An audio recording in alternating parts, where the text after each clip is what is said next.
your neurological assessment.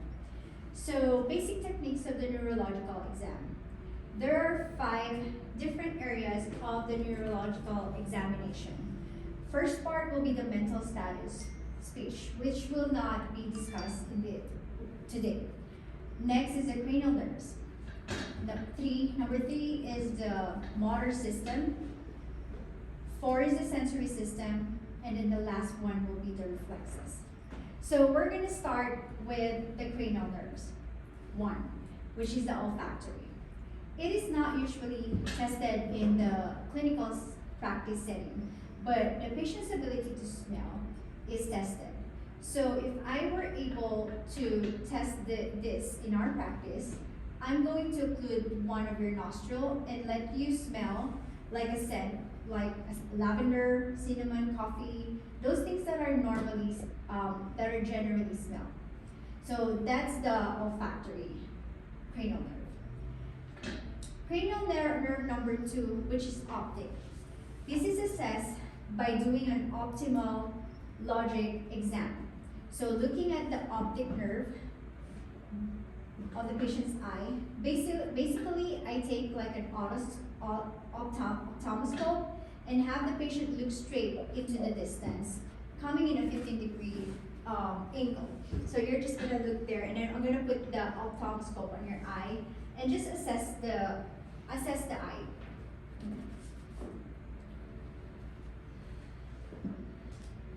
Taking a look at the structure of your eye behind your pupil and looking at the optic disc and the optic nerve and the cranial nerve. Okay?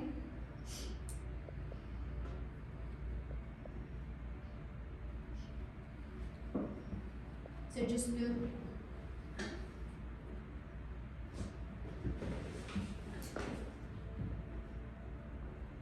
Okay, and then I'm going to repeat the same thing. Just look behind, look straight.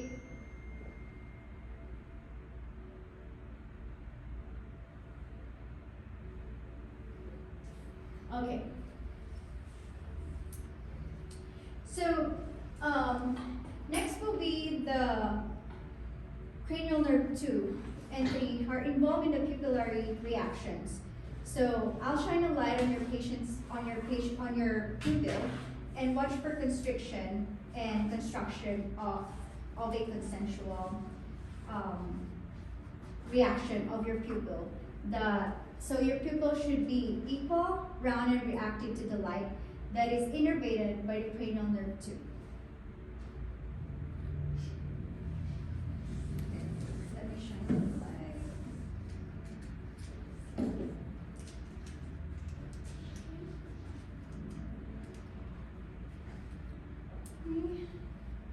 Okay, just look straight.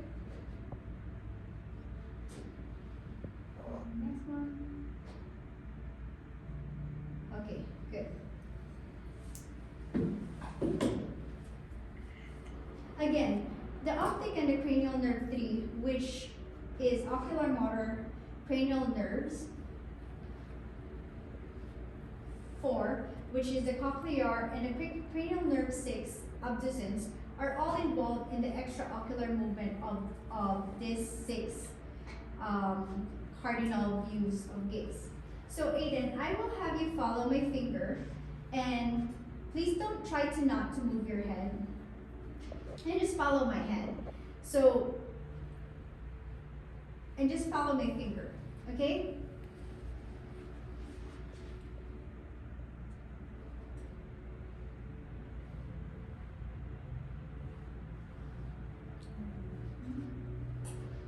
Okay, good job. So if you notice, you will see that the cranial nerve 5 is skipped. So cranial nerve 5, which is the trigeminal, this has both sensory and motor function. This tests the function, the motor function of, this tests the motor function. So I will put my hands on your jaw to your side.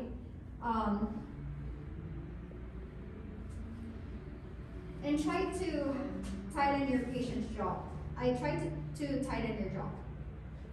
Clenching your teeth. Moving the jaw from side to side. Good job, guys. The sensory function is tested.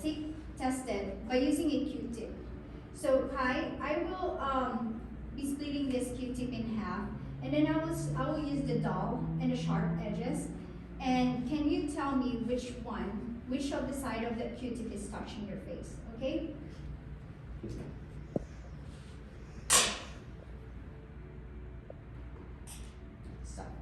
Soft or sharp? Sharp. Okay, again. Soft or sharp?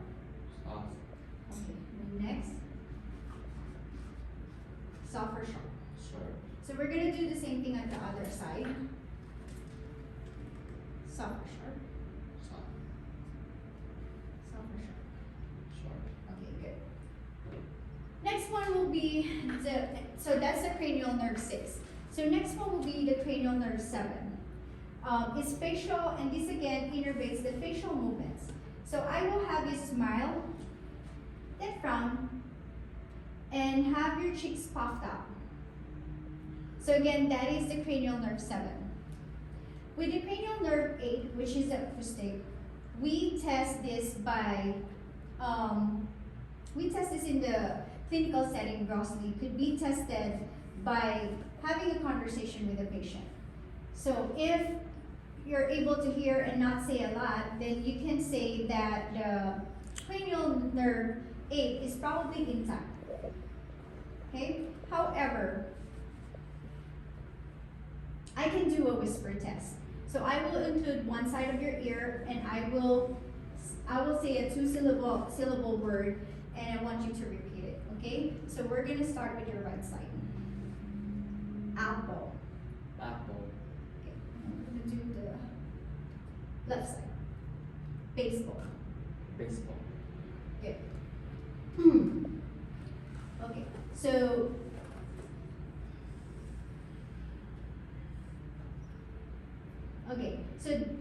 and then we're gonna do, we can also do a testing called the lateralization.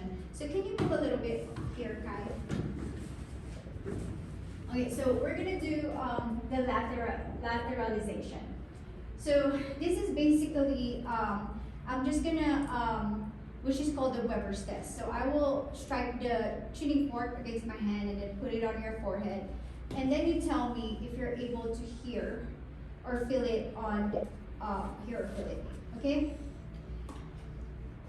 In the both of your ears or one ear. If you should, but you should be hearing it in both of your ears, okay? If there is no conduction, there should be a hearing loss, okay? Are you able to hear it? I hear both. Okay, good. So next will be, so the next one will be the ring test. So this test is to see if air conduction is greater than the bone conduction. So I'll strike the tuning fork again and place it behind your mastoid bone. And then you tell me if you no longer hear it, okay? If you can still hear it, I'll place the fork on the front part of your ear. This test is the lateralization, the air conduction and bone conduction.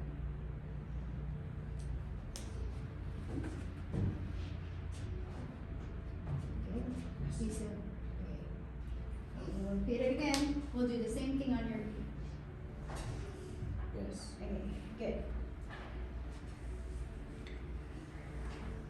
So next will be the cranial nerve 9, which is the glossopharyngeal test, and the cranial nerve 10 test is the patient's ability to swallow, and I will assess the soft palate movements and movements in the mouth.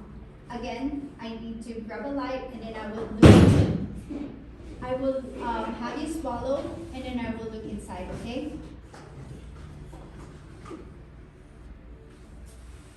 Okay, can you swallow for me? Okay. And then I will look inside your mouth, say ah.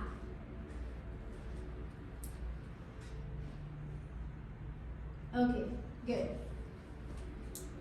So I'm watching. I look at your soft and your hard palate, and then I also look at the uvula, seeing that it's in the midline. So note that in other patients who have strokes, you will have dysphagia and inability to swallow afterwards. Okay? So in the cranial nerve 11, which is the accessory, spinal accessory, this can be tested by placing my hands on your shoulder and having your shoulder up towards me, okay, towards you. Again, a little bit of resistance. You can place your hand on the side towards you. Yeah. Okay. And then with here, no, place there, that side. Okay, and the other side. Good, good. So, next will be the cranial nerve 12, which is the hypoglossal, which I will have you stick out your tongue, and stick out your tongue, and the tongue should be in the midline.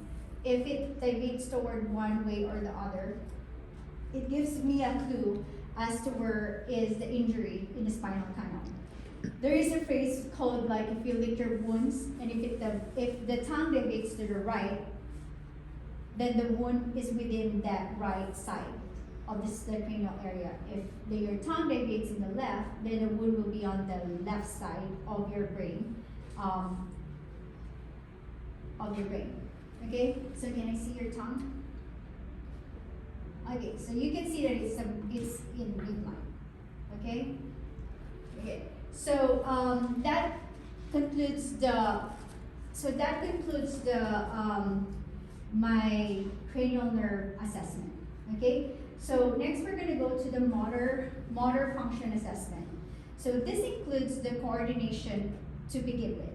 Again, inspection and watching you enter the room, which is part of the motor assessment.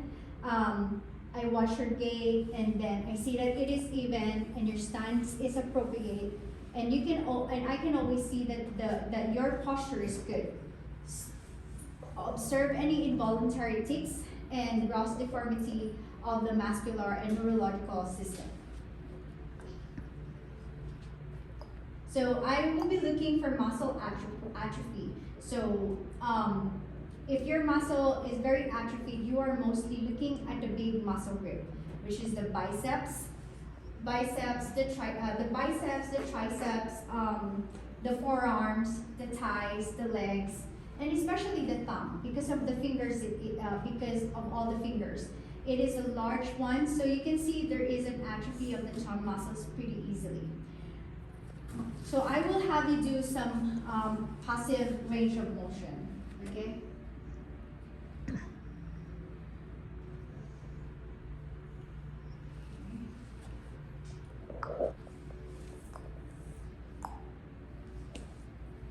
Good. So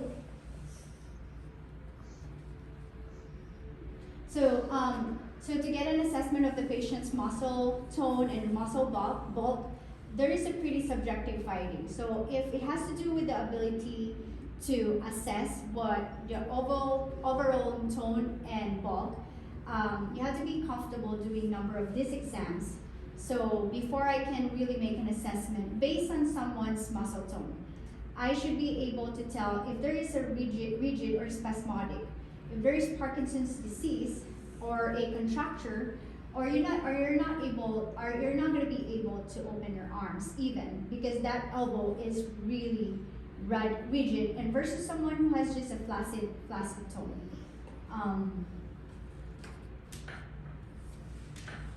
There is no basic tone to the body, but the tone in the patient's body is what keeps you upright. Okay, so that what makes you, sit upright in an upright stance. So there is always the muscles working in a little working. Again, that is a kind of subjective finding that I will have to get used to doing in our clinical practice. Next is we go through each of the major muscle areas and test the muscle strength and the range of motion of the joints.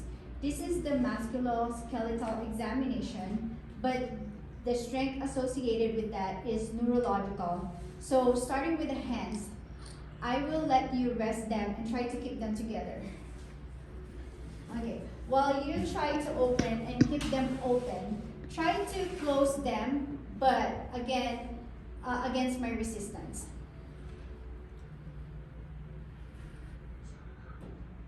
So try to bring your fist down.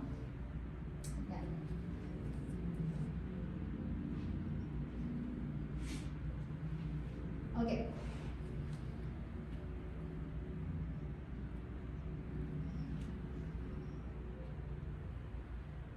Okay, so when I do that, try not to press down, okay? Okay, good. With all these muscle groups, you're testing the flexion and extension, abduction, and adduction against the resistance. Moving down to the knees, the quadriceps, and have the knees press up, down, and then press back in.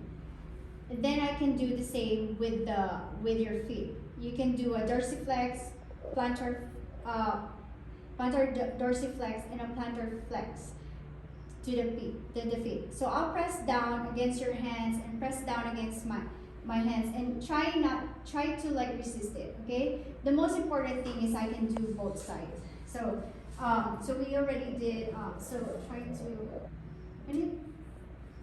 close.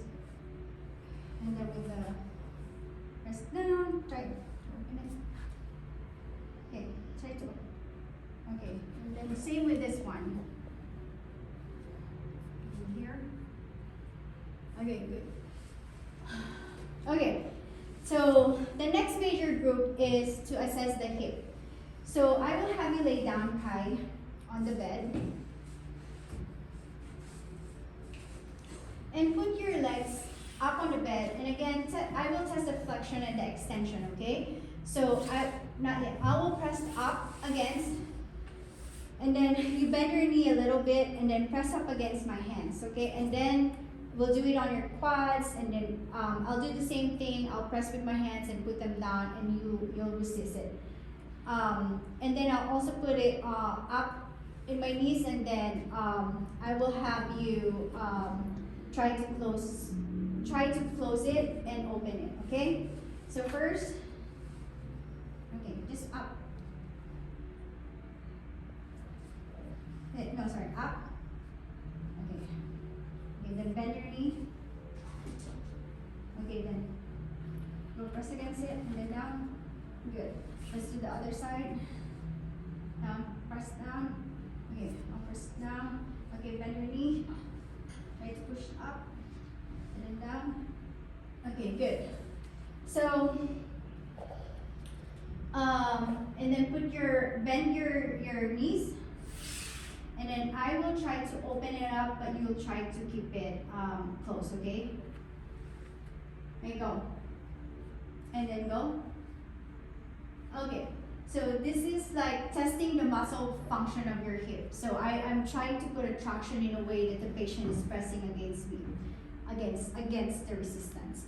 Okay, then the last part is the internal and the external rotation. So I will have you relax one of your knee. Kai, put down one of your knee. Okay, both, sorry, extending it. And then similarly, I will press down, and then I'll do the internal and the external rotation, okay? And then with this side, we don't have to do the other side. So down, and I will press down. And then, so that's like kind of like the external and the internal rotation. Okay, so good, Kai. So you can sit down. Okay, you can move towards here a little bit more. Sit towards it. Okay, so next is we're gonna do the coordination examination. So I will have you stand up, to me, and then you face that side. Okay, and maybe we should move a little bit more. There, okay? So we will do two tests. One is the Romberg test, and then the next one will be the Cranial test. So with the Romberg test, I will have your you stretch out your arms. Stretch out your arms out and with the palms up. And then I want you to keep your eyes closed. Okay? Can you do it? So close your eyes, extend your arms, and keep your eyes closed. Okay. So note that in this position, the patient can still stay in an upright position with minimal swaying and not losing any balance at all. Good guy. So then we're gonna do the pronator test. So it's practically the same position as the rumper. I will let you close your eyes and then extend your arms. And then while your eyes is closed, I will briskly press down on your hands. Okay? Go. Close your eyes, extend your arms, and then I will briskly press on it. One more. So, okay. No, your arms should be facing out, and your palms. Okay. Go. Close your eyes. Now I will briskly. Okay. So note that while he's doing it, the patient's return his hand to the extended position and open his eyes. Okay. So. Okay, so part of the coordination test is to observe the gait-related body movements. So I will tell you to take, so now we will look at the lower part of your body, okay?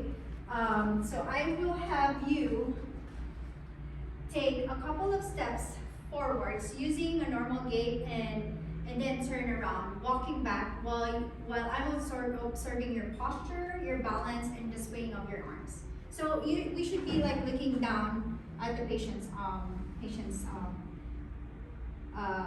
gait. Okay, just walk towards a couple of steps.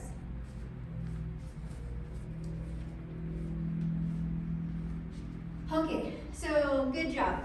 Next is we're gonna do the what is called the tendon test. Okay.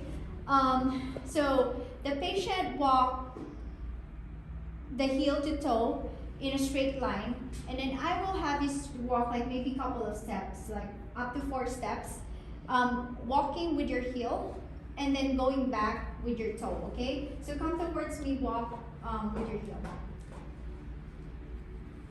Okay, good. And then go back, just like walk with your toes. Okay, good job. And then I want you to do a shallow bend. Okay, good job. Okay, so now I want you to sit down again on the bed. And then we're gonna do what is called the rapid alternating movement. So with your palms slapping slap your hands, lift up and then pronate, and then slap the back of your thigh with your hands, and do this as fast as you can without stopping. Okay, good. So as you see, I observed that the movement is very smooth. There's no jerking. The flow is appropriate. So if there is like a if there is a brain injury, if there's a brain injury, he wouldn't be able to like do this as coordinated as how he did it. Okay, so now we're gonna do the pinpoint movement. So Kai, I will move my finger in different areas, and I want you to touch your nose and then touch my point back to my fingers, okay? And then okay, go.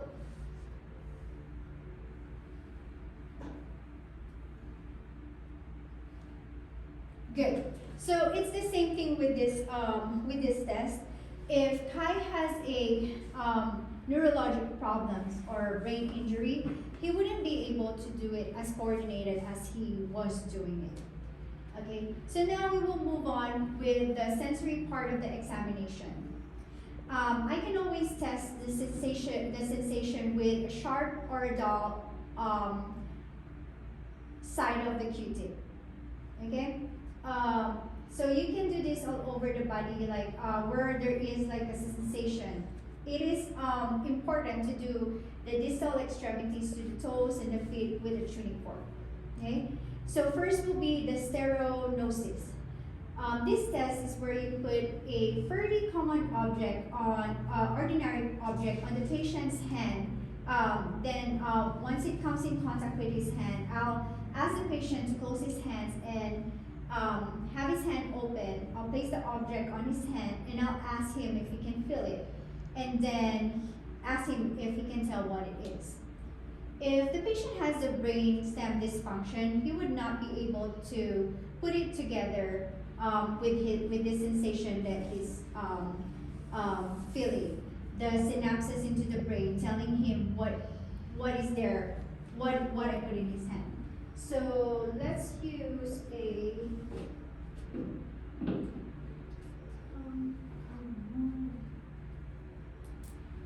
okay. Okay, guys, put your palms up, and then I will put it in your hand. Close your eyes, and then close your eyes, and like try to see, try to feel what it is.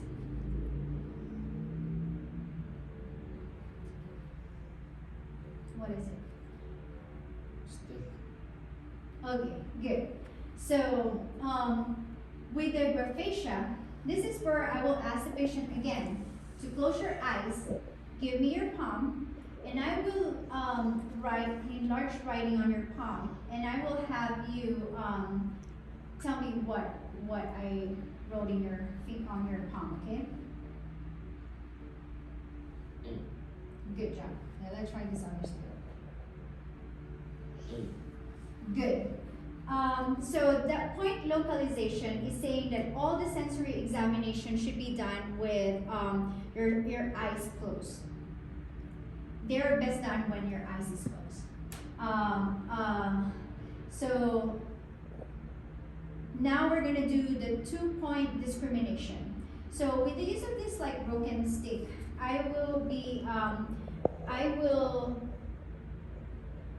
have the patient close his eyes, and then I will separate the clip or the bobby pin. I will separate the stick and put it both on both sides on the patient's arm. And then you will be able to tell me if it's like a 2-point or a 1 point. Okay. So now we're gonna do it here. 1 point. 1 point. Nice. 2 point. Okay. So last test will be the extinction. So close your eyes, Kai. I will touch you on one side of your body, and then you tell me where and then I will repeat on the opposite side, and then I'll ask you again simultaneously touching both sides, and ask you where you feel it. Okay, close your eyes.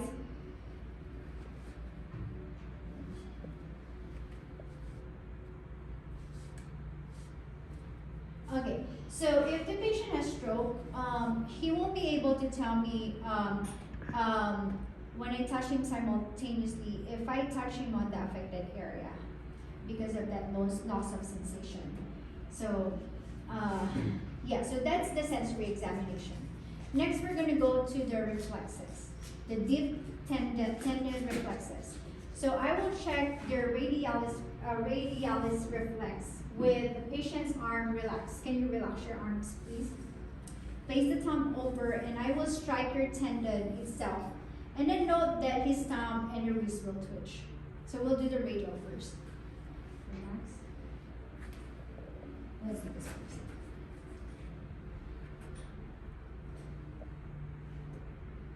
See? So we'll do the other side. Just relax. Okay. So now we're gonna do the next one. We're gonna assess the biceps tendon. So Aiden, try to relax again, and I'm gonna hit that. I'm gonna press on that biceps and see again the thumb, and as I do it, we'll see that the thumb will twitch. Okay, and that's the bicep.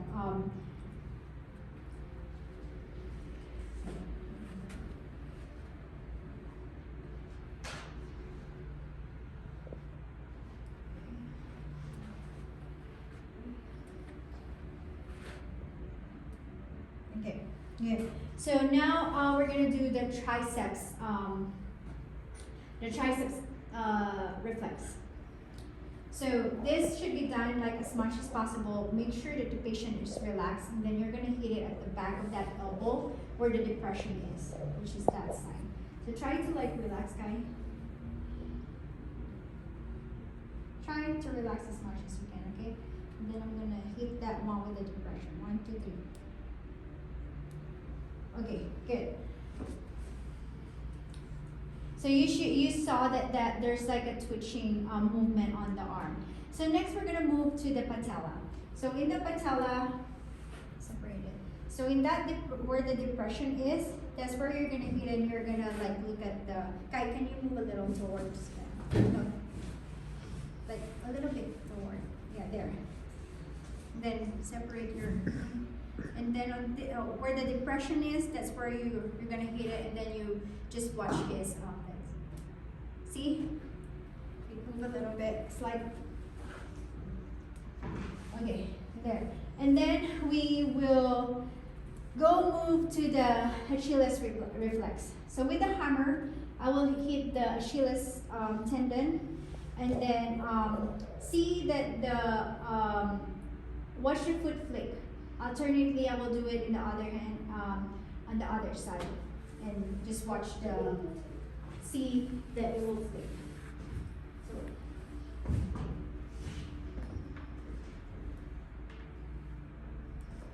there.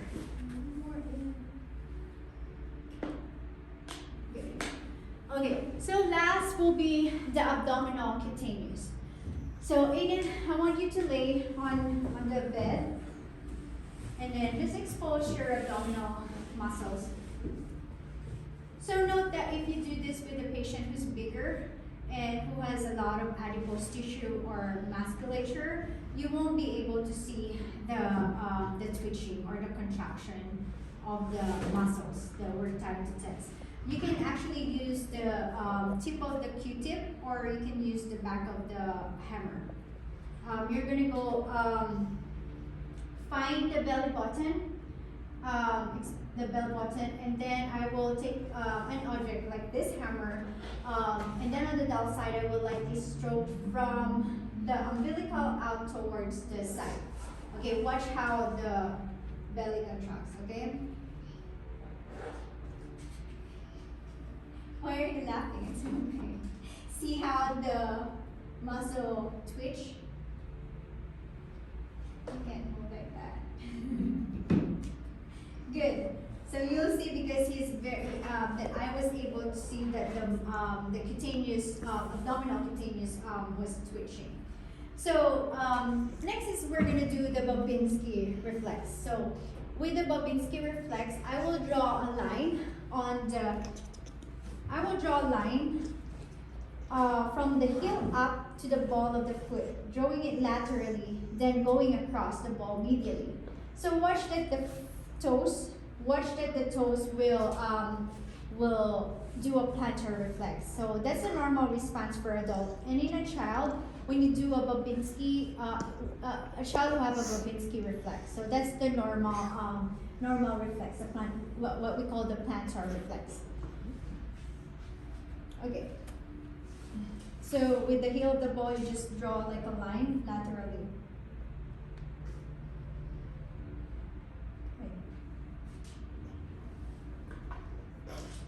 So it twitches like there. So so that's a normal response. So that concludes the neurological exam. Thank you, Kai.